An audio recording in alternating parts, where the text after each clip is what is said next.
Today on UMTV News, the most powerful hurricane of this year's season has made landfall in Jamaica. We'll bring you the latest. Plus, we'll introduce you to one woman and her four-legged friend who helped her recover. And we'll tell you how one of the longest government shutdowns in U.S. history continues to affect our country. All this and more coming up on UMTV News.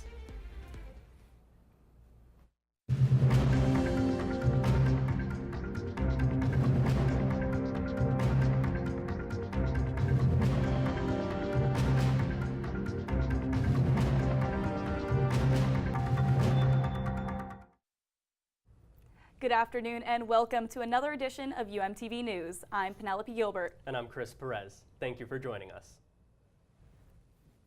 Hurricane Melissa's wrath is now being felt firsthand in Jamaica. Melissa made landfall near New Hope, Jamaica at 1 p.m. Eastern Time Tuesday as a Category 5 storm. The National Hurricane Center said the storm packed winds of 185 miles per hour when it hit land. Melissa is the strongest storm on record to hit Jamaica and the strongest hurricane to hit land in the Atlantic Basin since Hurricane Dorian in 2019. Melissa is forecast to hover over Jamaica for much of Tuesday afternoon, sparking flooding and life-threatening storm surge. Weather officials on the Caribbean island nation say up to 30 feet of rain is possible for some areas over the next 2 days. Jamaica's Prime Minister said he expects Melissa to leave, quote, catastrophic damage. We have prepared with a multi-layered system of response. So within the first 2 weeks, we should be able to mount a humanitarian response, and we should be able to address immediate needs. The storm, however, is not expected to have a significant effect on the U.S. 25 state representatives have officially sued the White House in an attempt to stop the ending of the Supplemental Nutrition Assistance Program, better known as SNAP. The lawsuit was filed yesterday in Boston, with state representatives calling the potential aid cutoff destructive. Agriculture Secretary Brooke Rollins says the department lacks the funds to support SNAP's $9.2 billion benefits. Many governors are placing the blame on President Trump because of the continuing government shutdown. Contingency fund to cover food stamp benefits. The Republicans are taking off the table because Donald Trump is unwilling to reopen the government, unwilling to sit down with Democrats. I mean, he's in control of the government. He should be willing to talk about it and work on it before those SNAP benefits are taken away. Secretary Rollins is also emphasizing the importance of reopening the government, saying that it will allow officials to provide more financial support. Also related to the government shutdown, the Federal Aviation Administration has reported the first staffing shortages of the day Tuesday. Atlanta Hartsfield-Jackson International Airport and Newark Liberty International Airport were both short-staffed with air traffic controllers Tuesday morning. Newark's shortage was set to end at 10 a.m. and Atlanta's was set to end at noon. Not every staffing shortage results in delay, as controllers can reroute flights. But sometimes there's no choice but to slow down planes to maintain safety. In local news, let's turn to a story of survival that doctors are calling a miracle. It all started with an unlikely helper inside one South Florida hospital. Melanie Lowe is live to tell us more about one woman's remarkable recovery. Melanie? Penelope, what started as a life-threatening emergency turned into a story of hope and healing. And for one woman, the turning point wasn't medicine or a machine. It was a therapy dog. Great. Thank you. And what started as a normal morning for Priscilla Timmons, her life changed in an instant. The 27-year-old suffered a massive pulmonary embolism that caused her heart to stop for 42 minutes. Doctors at Memorial Hospital West say Priscilla had no heartbeat and little chance of survival. I just remember when I did go down, I was able to text my mom, and I was able to get help from her then. It was pretty terrifying, yes. Disbelief, and I was very nervous, and I just tried to keep positive thinking that she was going to be okay. Days passed with no movement. Then one afternoon, a therapy dog named Scrunchy walked into her ICU room, and something incredible happened. Good job. Priscilla lifted her hand for the first time, reaching out to pet Scrunchy's head. That small gesture marked the start of her recovery. Once when I felt her fur, that's just kind of what kickstarted my adrenaline into getting me to move and, reach out for her. So it was very exciting. Doctors say there's no explanation why or how that moment happened, but it was nothing short of a miracle. Sometimes faith, is medically inexplicable, but gives you the perseverance to continue. And doctors say Priscilla's first sign of life was when she reached for Scrunchy's paw. And that's why hospitals invest in these programs, because sometimes these dogs' presence can reach patients long before medicine can. So we have stories all over on how this has helped somebody do something that they couldn't do. Experts say that each therapy dog goes through intensive service animal training to stay calm around patients, equipment, and even emergency alarms. All of the dogs have a different gift. Scrunchy specifically is specifically trained for children with disabilities, but she also does some significant work with our stroke patients, helping with mobility, gait training, strength. For Priscilla, that moment was just the beginning. Now, months later, she's back on her feet, reuniting with the staff and the dogs who helped her heal. It feels very overwhelming, but in a good way. Being able to see the dogs that kind of kickstarted me to be able to move was breathtaking. At Memorial Hospital West, a simple touch turned into a second chance and a reminder that healing sometimes starts with a paw, not a prescription. Melanie Lowe, UMTV. Priscilla's recovery is inspiring doctors and patients alike, and she says she wants others to hold on to their faith on their own recovery journeys. And sometimes the best form of care walks on four legs. Live in Coral Gables, Melanie Lowe, UMTV. Thanks, Melanie. And coming up on UMTV News, a big betting bust. Dozens of NBA players and coaches have been arrested in connection with illegal gambling. And in the record books, Game 3 of the World Series has lasted for 18 innings. Find out who took home the win. This after a short break.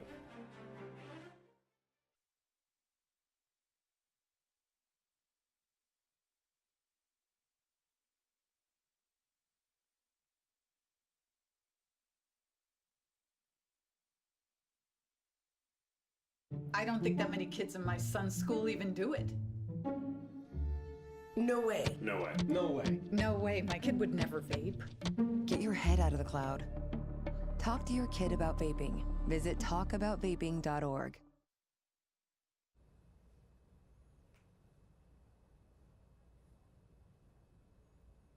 During the height of the COVID-19 pandemic, many small businesses struggled to stay afloat. But for one Orlando couple, that challenging time became the start of something new. Hannah Mackey shows us how they turned uncertainty into opportunity. She was working from home on a Friday, and I was on my way home, and I said, "How was your day?" And she said, "Well, we bought the general store." Is the condensed story that Dave likes to tell of how these two started their small business during COVID. Avalon General, we like to say it is your modern day general store. Something for everybody and community oriented.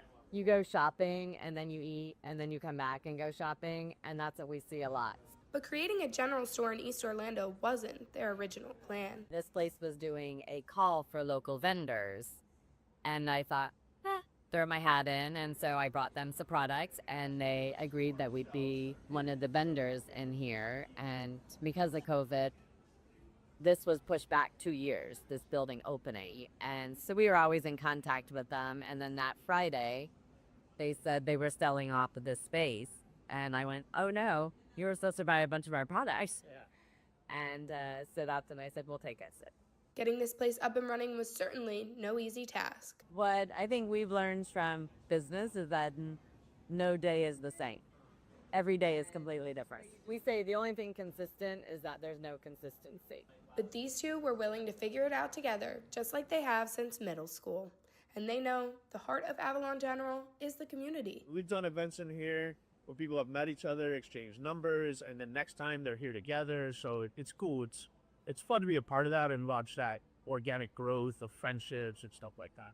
Which makes opening a small business in the middle of a pandemic worth it to them. We know we want to support the community that supports us. So we're very involved with the community here, and I want to be, because they're the ones keeping us alive, right? They're the ones supporting us, so we need to support them. The Alfieris say their strong partnership is what carried them through the challenges of starting a business during the pandemic. Retail giant Amazon plans to cut at least 14,000 corporate jobs as the company begins to rely more on artificial intelligence. Senior Vice President of People and Experience Beth Galletti said the company's investment in AI technology would allow Amazon to operate as the world's largest startup. The company plans to invest $10 billion in a new AI innovation campus in North Carolina. The AI push aims at integrating artificial intelligence into products such as the Alexa voice assistant and e-commerce shopping tools. But Amazon said they will hire seasonal workers for warehouse and transportation work over the holidays. Current and former NBA players, as well as a head coach and Hall of Famer, are arrested in connection with 2 federal gambling investigations. Last week, more than 30 people were taken into custody by law enforcement in nearly a dozen different states. The FBI says the criminal enterprise involved tens of millions of dollars and was connected to several New York mafia families. This is the insider trading saga for the NBA. Dozens, including several current and former NBA players and a coach, arrested in connection with years-long illegal gambling operations. Charges include money laundering, wire fraud, and even armed robbery. One of the most brazen sports corruption schemes since online sports betting became widely legalized in the United States. Prosecutors say 6 people, including Miami Heat player Terry Rozier, helped rig games with sports bettors. In one instance, they allege Rozier faked an injury. Members of the group placed more than $200,000 in wagers on his under statistics.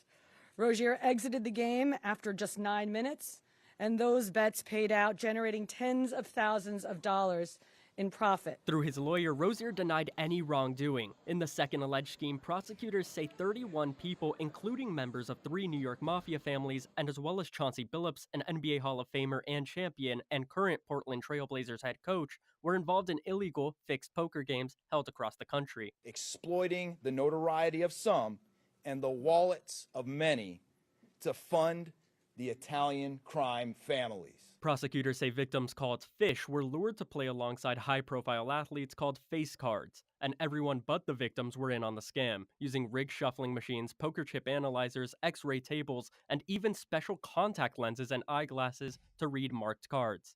Your winning streak has ended. Your luck has run out. The NBA is reviewing the federal indictments. Both Terry Rozier and Chauncey Billups have been placed on immediate leave from their teams. Canes football was coming off a tough upset against Louisville last weekend, but this week they bounced back in a promising victory against Stanford. Let's take it to Hard Rock Stadium for the highlights. Stanford took the lead early in the first quarter with this play right here, a 9-yard pass to Caden High. Not a good start for Miami. Just before halftime, though, it's Beck with a quick pass to CJ Daniels, who makes that incredible catch. Miami ties it off just before the end of the half. Second half was all Miami, though, starting with this play here. It's Mark Fletcher rushing it down the middle. Later in the third quarter, it's Mark Fletcher again with another 3-yard rush to tack on another 6 points for the Canes. Miami had momentum the entire rest of the game and ended up putting 42 points up against the Cardinals. Last night, the Los Angeles Dodgers won Game 3 of the World Series against the Toronto Blue Jays after a nearly 7-hour game that ended in the 18th inning. The game was tied 5-5 going into the bottom of the ninth, and then both teams were left runless for 9 more innings, with Toronto and Los Angeles having to use their entire bullpens. First baseman Freddie Freeman hit a walk-off home run to seal the win, and this was Freeman's second time with a walk-off win in the postseason. Designated hitter Shohei Ohtani also made history, reaching base with 9 on bases, the most in MLB postseason history. The Dodgers led the World Series 2-1, with Game 4 tonight. Can you imagine sitting through that many innings in one night? Those are some true fans sitting through, what they say, a 7-hour game? Getting home at 2 a.m. Unbelievable. Getting home at 2 a.m. doesn't sound fun. It really doesn't. But that's all the time we have for today on UMTV News. Thank you for joining us. We'll see you back next week, same time, same place. Have a great day.